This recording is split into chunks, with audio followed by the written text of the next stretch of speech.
Yes, my new book, Universe of Nothing, is really describes the revolution in our thinking about some concepts which have been around as long as people have been talking about them, namely nothing and something. The question, why is there something rather than nothing, has been around in one form or another through philosophy and religion for much of human history. And what science has done is change the playing field of those very questions. Because what we've discovered, among other things, is that what most people would consider to be nothing is not only not boring, it's actually a very interesting thing, but actually nothing can become something. In fact, nothing can be unstable. Now, what do I mean by that? We've discovered that empty space, which is for most people nothing, you take a region of space and you get rid of all the particles and all the radiation, so there's nothing there. First of all, we've discovered one of the most amazing things is that if you get rid of everything, that empty space actually weighs something. We don't really even understand why, but we have some inklings because we know, because of quantum mechanics and relativity, at a fundamental level, empty space is a boiling, bubbling brew of virtual particles that are popping in and out of existence in a timescale so short you can't see them.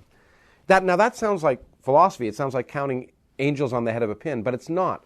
Because while we can't see those virtual particles directly, we can see their effects indirectly. In fact, we can calculate their effects, and they affect the properties of atoms in a calculable way. And including those effects has led to the best predictions in all of science. We can compare our theoretical models with observation and get agreement to 9 decimal places. Nowhere else in science can we do that from first principles, predict something to that kind of accuracy, but we only get the right answer if we include the effect of these weird virtual particles. So as crazy as it is, it's true. Now, because of that craziness, it means that empty space can be endowed with properties we wouldn't have imagined before. We still don't get the right answer when we try and calculate the energy of empty space completely in the universe, and it's a big mystery. It's the biggest mystery in all of science. But we know that it can have weird properties. Now, once you add gravity to the mix, and gravity allows things to have negative energy as well as positive energy, then empty space, in which there are no particles, can spontaneously produce particles because you don't violate the conservation of energy. Afterwards, at the beginning you have zero total energy. Afterwards you have zero total energy. But at the beginning you had emptiness. And afterwards you have a universe full of stuff. You and me and this camera and the studio. And it seems like a miracle. But you don't need a miracle to do it. You just need the laws of nature. And in fact, you're guaranteed that if you wait long enough, empty space will produce particles. And so nothing is unstable. So one of the answers to that question, why is there something rather than nothing, is that nothing is unstable. It'd be far more surprising to find nothing than something in some sense, but we wouldn't be here to ask the question if we did. Now, there are many more fascinating aspects of nothing, because it turns out that you might say, and some people do say, that empty space alone isn't nothing. That after all, where did the space come from?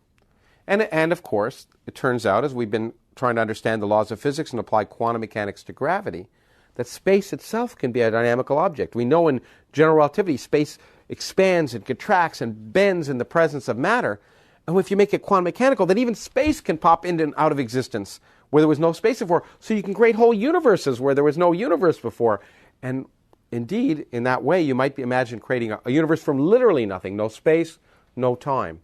And these ideas are amazing and fascinating. And we can't prove that we came from nothing that way, but we can show it's plausible. And the fact that it's plausible, that we can have a set of normal physical mechanisms that take us from no space, no particles, to a universe like the one we live in, which has all the characteristics of a universe we might have expected to be created from nothing, to me is one of those amazing stories one can tell, which is why I just told it.